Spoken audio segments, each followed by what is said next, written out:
Hello, I recently posted a video about using household objects to engage sensory learners at home in the house. I said that I would be making another one soon about sensory stories. So here I am. First of all, I will tell you a little bit about what a sensory story is in case you don't know.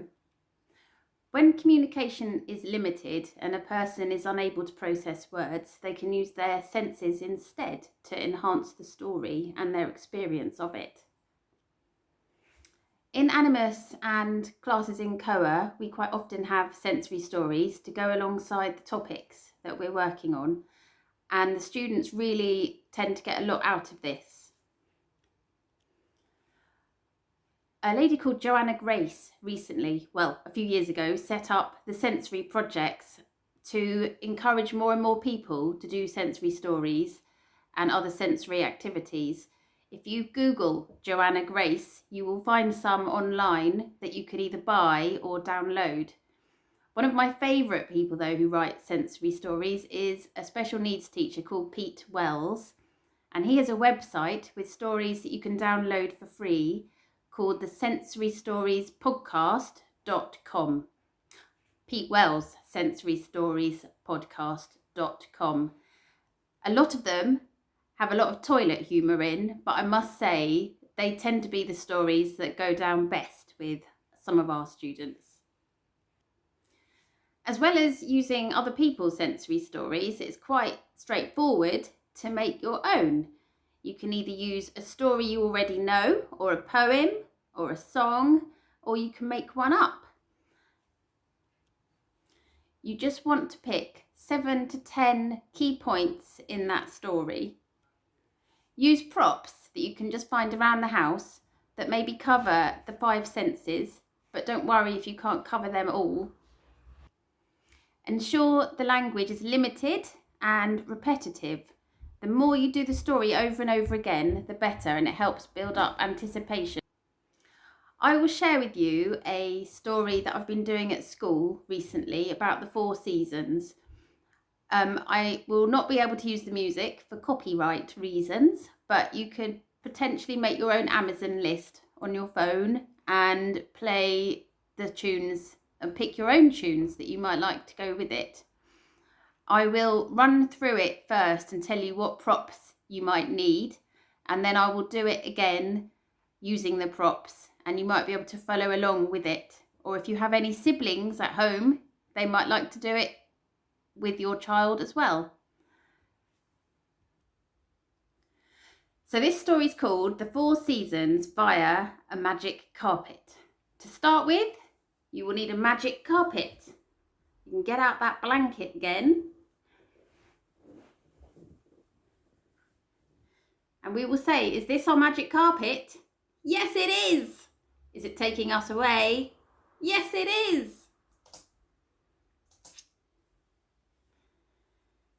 If you and me count to 3 and tap it with our hands, you and me, we will see where it's going to land.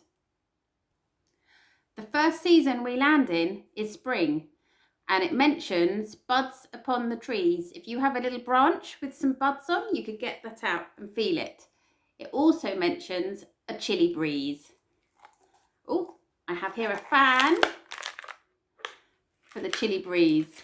You could use a little handheld fan, or you could just get anything that you can flap and make a bit of air. The magic carpet starts flapping, so we have to get going because the April showers are starting to come.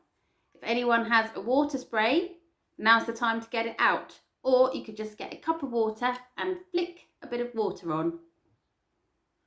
Next stop is summer, and the flowers are blooming everywhere. So you might have something like this in your house, or you could go for the real thing.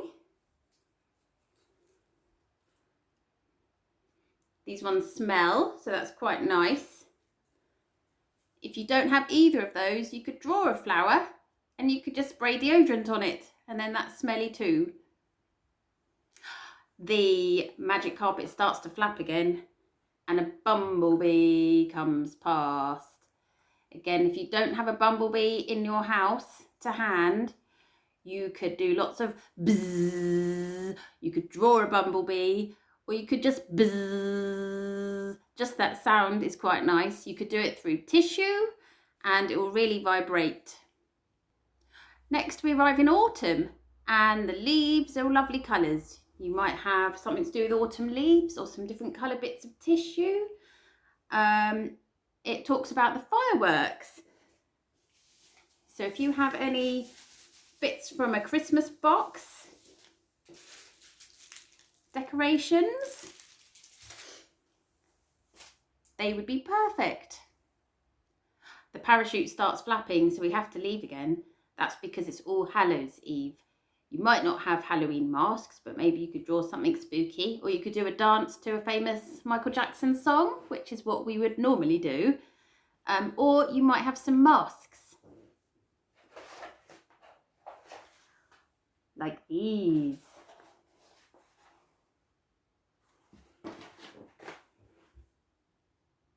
Next stop is winter.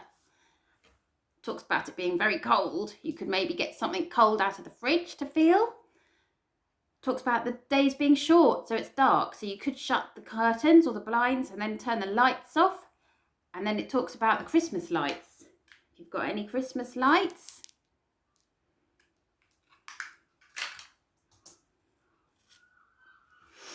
The magic carpet starts to flap again, and that's because the snow is starting to fall and it's time for a snowball fight. I have some spongy snowballs here, but what you could do is just screw up lots of tissue paper or normal paper, newspaper, to throw and have a little fight over the magic carpet.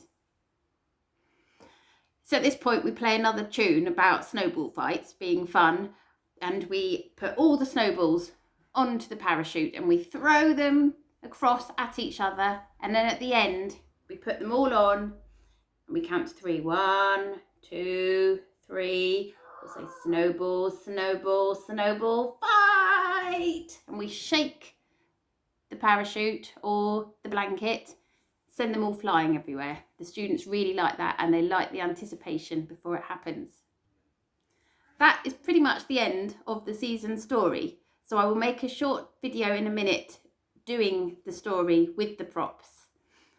I will make another film soon too, using a couple of the sensory stories by Pete Wells, but to show you how you could do it. I will use the props that he suggests, or I will see if I can find some alternatives as well. Enjoy!